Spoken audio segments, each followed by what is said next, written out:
মেসিকে দেখতে যাওয়ার আগের মুহূর্ত। মেসিকে না দেখতে পেয়ে হতাশ হয়ে কিছু অলৌকিক কার্যকর্ম দেখো।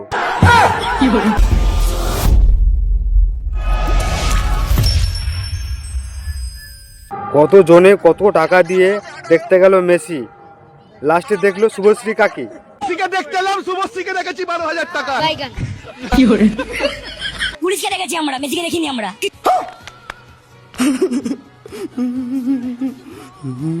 তোমাদেরকে কি বলবো, তোমাদের বিশ্বাস হচ্ছে না? আরে মেসি ইন্ডিয়াতে আরেক জায়গায় এসেছিল, হায়দ্রাবাদে। বিশ্বাস হচ্ছে না? তাহলে ভিডিওটা দেখে নাও। তাহলে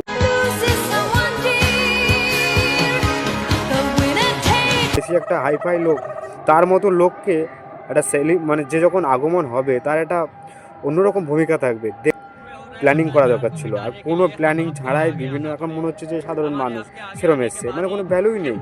কি আর বলবো, কলকাতার অবস্থা শেষ, আমাদের বাংলা সবাই জানে। আর তার মধ্যে এরা কত কত টাকা দিয়ে টিকিট কেটেছে, খেয়ে দেয়ে কাজ নেই, যাকে জানে না কলকাতা কেমন, আমাদের বাংলা কেমন।